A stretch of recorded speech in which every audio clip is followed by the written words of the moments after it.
I recently made this pantry pull-out unit for my garage here using the Fulterer Pantry pull-out slides. In this cabinet, I'm using Fulterer's FR777 for 450-pound capacity. Fulterer makes 3 pantry pull-out hardware. The 777, which I have here.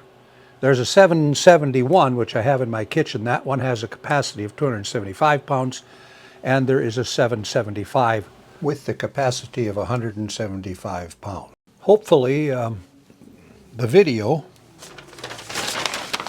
will take the mystery out of these instructions. I sure hope so. How tall do you make your cabinet for your slides? For the FR777, you take your cabinet opening here and you deduct 149 millimeters or 5 7/8 inches from your opening, and that's how tall you make the wooden component for the FR777. Let's say you're doing the 771, which I have in my kitchen. Well, then you take your cabinet opening and deduct 139 millimeters or 5 1/2 inches from the opening, and that's how tall you make the wooden component. And finally, the 775.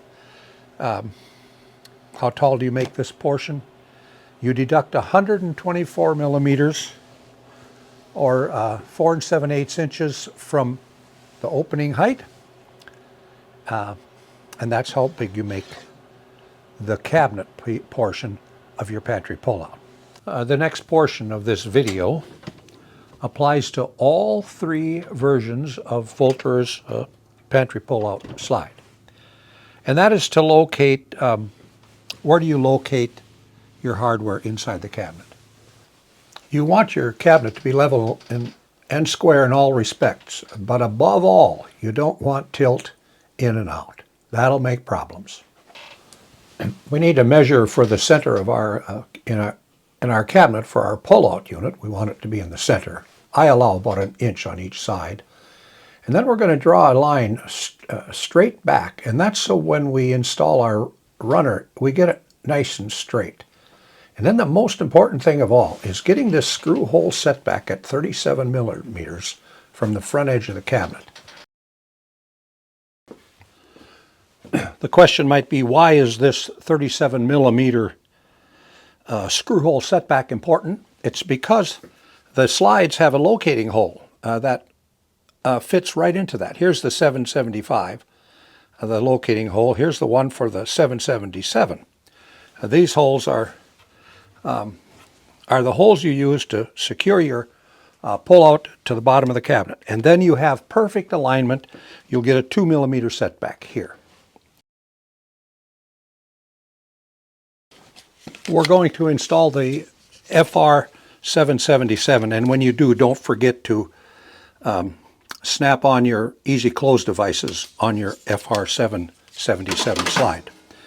So we will line this up directly with this 37 millimeter screw hole, the locating hole. This locating hole that lines up with a 37 millimeter setback is available on all 3 versions of the slide. So once you get that first screw in, then fill all the possible holes in the bottom runner so that you get a good sturdy application.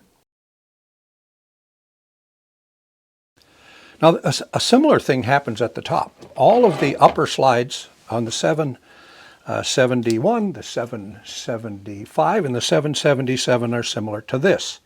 And they require a 37 millimeter screw hole setback at the top. And when you install your slide in the cabinet, then it'll provide you exactly the 3/8 of an inch setback that you need. Well, let's go about installing our upper runner. The first thing we do is we want to get a nice straight line there in the center of the cabinet. All 3 versions of the slide are similar with this runner. Using that 37 millimeter screw hole, then you locate the slide, put all the screws in from front to back, and then once the slide is in, you'll notice that you have, by using that 37 millimeter hole, you have a 10 millimeter or 3/8 of an inch setback. In this clip, we're attaching the bottom guide to the pantry pull-out unit. You'll notice I got it marked bottom front so I don't goof it up. Draw a nice straight line in all the way, and there's the bottom guide for the 771 and 775. It's a heavier one for the 777. And you want the front edge of that to be flush with the face of your pull-out unit. There is a screw hole setback possible for that. Now here's the heavier one for the 777. Here again, you can use this 37 millimeter screw hole setback, but primarily you just want to get it flush with the front edge or the face of your pantry pull-out unit. Then fill that thing up with screws, like we did for the other one.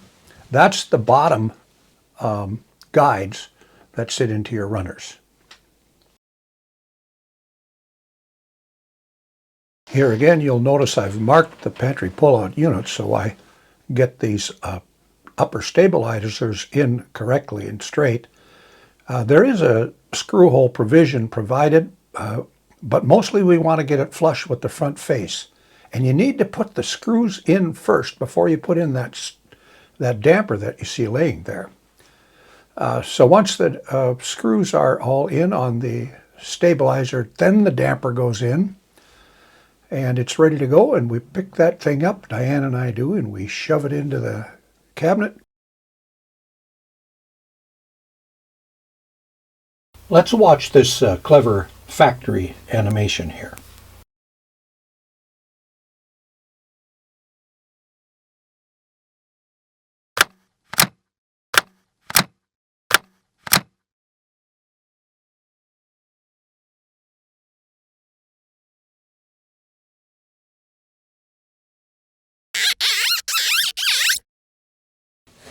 I think this looks pretty good. Thumbs up, share it with your friends, and subscribe.